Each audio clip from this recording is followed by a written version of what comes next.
Bonsoir. La communication du président de la République a porté sur 4 points essentiels. Le premier est relatif à la refondation du secteur public. Le président a insisté sur un point fondamental. Une administration moderne et numérique est essentielle pour améliorer nos services publics. C'est dans cet esprit qu'a eu lieu, pour la première fois, la conférence des administrateurs et managers publics.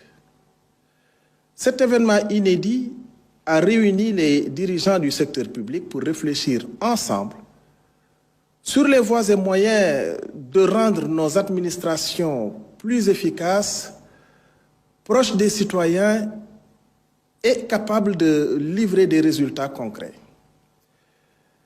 Parmi les priorités évoquées, on trouve la réforme de la fonction publique pour une gestion plus transparente et performante, la mise en place de contrats de performance pour les entreprises publiques afin qu'elles fonctionnent mieux et contribuent davantage à notre économie, et enfin, la digitalisation des services publics qui permettra à chacun d'accéder plus facilement à des démarches rapides et fiables où qu'il se trouve au Sénégal.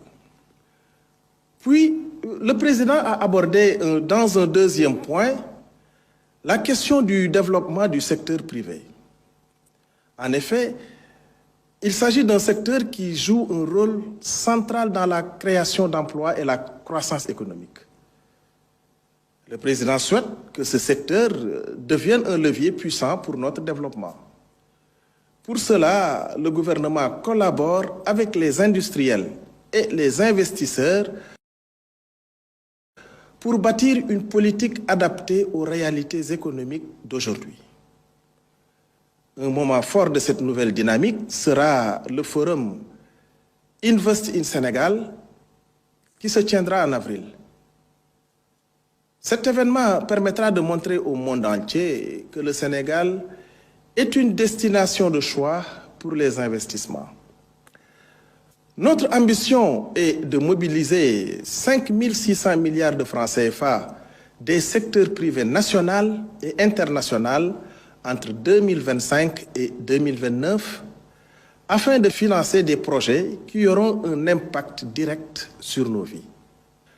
Le troisième point a été consacré à la relance et au développement du secteur touristique. Comme vous le savez, le tourisme est une source énorme de richesse pour notre pays. Il peut non seulement générer des revenus importants, mais aussi créer 500 000 emplois d'ici 2050. Pour y parvenir, plusieurs actions sont prévues. Valoriser notre patrimoine naturel et culturel, promouvoir nos destinations touristiques pour attirer davantage de visiteurs étrangers et sécuriser nos zones touristiques en renforçant la police touristique. Très bientôt, une réunion interministérielle définira les mesures prioritaires pour relancer ce secteur stratégique. Enfin, le dernier point abordé par le président de la République a porté sur la modernisation des marchés et espaces commerciaux. Nous savons tous à quel point les incendies et l'insécurité dans nos marchés sont préoccupants. Le président a demandé une révision approfondie du programme de modernisation des marchés. L'objectif est simple: sécuriser et moderniser ces lieux essentiels à l'économie locale. De plus, le gouvernement travaille sur des solutions pour optimiser l'utilisation du centre des expositions de Diamniadio et moderniser le CICES afin qu'il devienne des infrastructures plus performantes et rentables.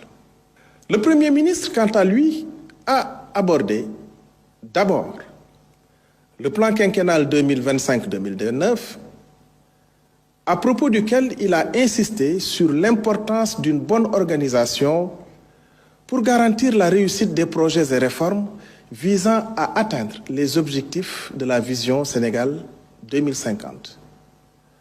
Ensuite, le coût de l'électricité, en rappelant que dans un contexte de production d'hydrocarbures, il est crucial de réduire les factures d'énergie et d'améliorer l'approvisionnement.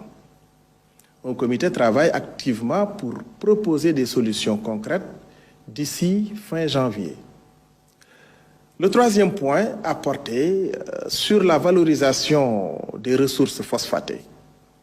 À ce titre, une stratégie nationale est en cours pour mieux exploiter cette richesse, avec un potentiel d'environ 2000 milliards de francs CFA de chiffre d'affaires à l'horizon 2050.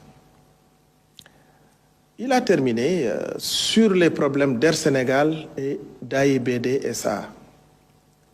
Des solutions sont à l'étude et le gouvernement prépare des réformes pour relancer ces entités et résoudre leurs problèmes de gestion. Enfin, au titre de l'agenda législatif et réglementaire, 2 textes importants ont été examinés. D'abord, un décret pour réformer le comité de suivi du secteur parapublic, renforçant son rôle de supervision des entreprises publiques. Ensuite, une loi pour ratifier une convention avec le Maroc, facilitant l'assistance et le transfèrement des détenus entre nos 2 pays. Voilà, mesdames et messieurs, les points saillants du Conseil des ministres de ce jour. Je vous remercie en vous souhaitant une belle soirée.